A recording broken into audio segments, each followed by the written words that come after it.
The Democratic National Committee is discussing potentially changing its presidential nomination process. The Iowa caucus has traditionally been the first statewide contest held by either party to pick a presidential candidate. But some Democrats are arguing that early voting states should reflect the diversity of the party and that Iowa does not. Despite the committee's years-long talk about potential changes, so far, no formal alternative has been put forward. And DNC Chair Jamie Harrison is dancing around questions about Iowa's spot in the calendar. Here's what he told CBS News chief election and campaign correspondent Robert Costa.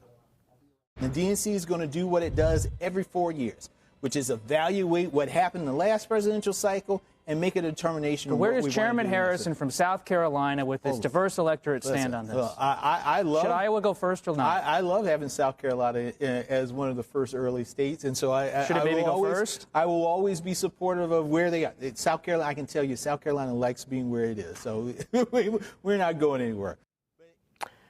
That, ladies and gentlemen, is the definition of a tap dance. For more on this, I want to bring in CBS News political reporters Caitlin Huey-Burns and Adam Brewster. Good to see both of you. I know you spent much of the last several days looking at this. And Adam, I want to start with you. Give us some more details on what this proposed change to the primary process would be, what it would look like. Well, so this is, as Chairman Jamie Harrison said, something that the DNC looks at every 4 years and looking back at the previous nominating process and any changes that need to be made. And it's no surprise that they're once again talking about whether Iowa deserves to have its spot certainly first or even as part of the early group of states. And look, there was a report that came out from the Des Moines Register on Friday morning that sort of loomed over this committee, the Rules and Bylaws Committee, which is the committee within the Democratic National Committee, the Democratic Party, that sort of dictates the rules and how the calendar will be set. And that article laid out, possible changes that could include putting 5 states in the early window and, even further discouraging states from holding caucuses. But the Rules and Bylaws Committee co-chairs came out and said, look, there's no proposal out here. That was not a resolution. It was a memo based on a previous meeting that this committee had. So they're trying to tamp down what exactly may be discussed. But certainly there were people from Iowa who looked at that document and said, this looks to us like a starting point in terms of changes that could be made. And there does seem to be some momentum among members of that Rules and Bylaws Committee who say the status quo is simply not acceptable and that there need to be changes to add a greater diversity of voices to the first state and to that group of early states and make it more involved in states that are competitive in general elections after Iowa has not been a very competitive state in the past couple of presidential elections. So there does seem to be this added momentum to potentially remove Iowa from its position in the first post-state in terms of the Democratic calendar. Caitlin, it seems like this happens every 4 years, that somebody brings up the thought that Iowa doesn't deserve to go first, that modest state in the middle there isn't perhaps best reflective of everything. But remind us, give us some context on what the Iowa caucus traditionally means to a presidential election on either side. That's right. Well, it's really that kind of first test of a campaign's organizing muscle. You and Adam and I have all been in Iowa in the cold, following all of these candidates around the state, looking at kind of where they're campaigning, how they're organizing. It takes a lot of organization and a strong campaign to get people to come out and participate in a caucus, which could take hours on a cold night in winter. And so this is usually a test for campaigns. They will spend a lot of time in Iowa. They'll spend a lot of money in Iowa. They'll likely go all around trying to get to all of the state's 99 counties, and they show up to and voters there show up to caucus in basements of community centers and libraries. It's kind of a very intimate environment, and campaigns have seen that as in some ways as a way to boost themselves. You think of people like Jimmy Carter and others who used the Iowa caucus to make a national splash backlash. And people in Iowa defend their place, even against criticisms of lack of diversity and so forth, by saying, look, we were the state that picked Barack Obama over Hillary Clinton. So you do sense a lot of pride among Iowans in their state. And, also Democrats are trying to make sure that they keep rural areas, keep engaging in more rural areas, which Iowa has a lot of as well. I mean, I'll say some of the things that some viewers may be thinking. Yeah, you gave us Barack Obama, but Joe Biden didn't win this caucus in 2020. Ted Cruz won the Iowa caucus back in 2016, and he wasn't the Republican nominee. And so, yes, Iowa gets credit for voting for Barack Obama in 2008. Ted Cruz becomes the first Hispanic to win a caucus in that state. Pete Buttigieg, the first openly gay guy to win. But, none of those guys except for Obama won. The other argument being, of course, it's predominantly white. Not nearly as diverse as some of these other states, and increasingly, at least for Democrats, not a swing state, because it's gone so Republican in recent years. I mean, you both know these arguments. Which one am I missing? Or what other argument for the state is there?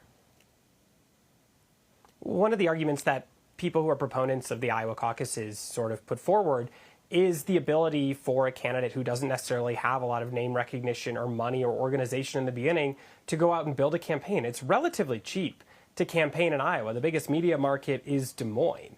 And so the argument has been, if you move it to a state like Texas or Illinois, just to name a couple of states that sometimes get tossed around as perhaps states that are better reflective of the diversity of the Democratic Party, then it becomes a spending contest, right? Who can spend the most in Chicago? Who can spend the most in Houston and in Dallas? And it sort of takes away some of the retail elements that sort of put campaigns through the test. And so the argument has been that states like Iowa, and certainly South Carolina has an argument to be made in that regard as well, as a state that is easy to traverse around and campaign a lot of places and is not necessarily an expensive place to operate a campaign. But that is sort of one of the arguments that you often hear, Ed, from folks in Iowa, is not just, they acknowledge the lack of racial diversity, right? The state is 90% white. There is no disputing that fact. But they make arguments about geographic diversity. It is a state in the Midwest, and it's a different type of geographic voter. But then also the fact that it is just not necessarily an expensive place to campaign, and it is somewhere where you can sort of build out an infrastructure and spend a lot of time there and put yourself potentially on the national map in a way that you may not be able to do in a state with a large media market or multiple large media markets, even if those states are more diverse. And Caitlin, what's the likelihood of this change happening, and what do the meetings over the weekend that Democrats held sort of signal about what to anticipate in the closing months of the midterm election cycle? Right. Well, this was just a kind of opening argument, and so we still would have a while to go if these rules are changed. And remember, other states are a factor here too. New Hampshire has the first primary, and you both know how seriously they take it. It's in state law. State Nevada. law, yeah. Yeah, it's in state law. And Nevada just passed a measure saying that they are changing their caucus to a primary, and they want to go earlier or first. So there's going to be a lot of jockeying that goes around here, and this comes as Democrats in the party are trying to figure out what their kind of national brand is. And we were at the DNC meetings over the weekend and last week talking to members from across the country. And there is a sense of anxiety about the midterm elections that are coming up, of course. The president has a low approval rating. Inflation is at a 40-year high.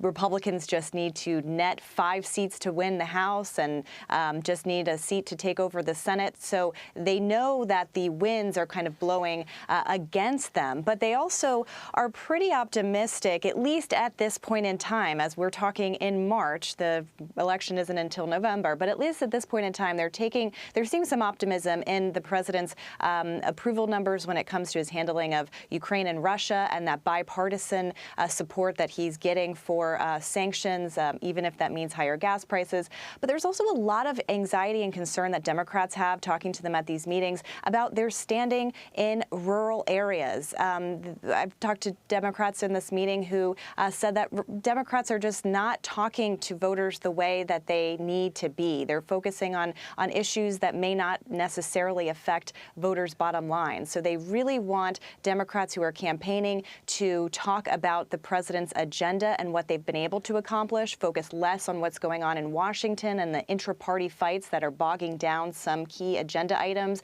and preventing Democrats from some of the things they want to do. And Jamie Harrison said that he's been telling the president that when he goes out to campaign for Democrats, when he's out in public settings, to talk about rural voters or voters who have left the party. Well, when it comes to Iowa especially, I look forward to Iowa Democrats over the course of this explaining why holding a caucus on one night where there's no absentee voter access, where it's limited in hours, is a system that should start a nomination process for a party that is pushing across the country to expand voter access and voting rights. Right? I mean, that's part of this debate that's as well, something caucus versus primary. That's We gotta another go part on- of this debate, look, right? Is like the right. accessibility of caucuses, and the Democrats have said they're willing to make changes to their process, and we'll see what that looks like in those coming weeks and months ahead. We will. And this conversation isn't over because, as you guys said, this is something they're going to be debating through the rest of the year, and they should have some final answer by the fall. We'll see. Caitlin Huey-Burns, Adam Brewster, CBS News political reporters both, we thank you for taking the time. Thank you. Thanks.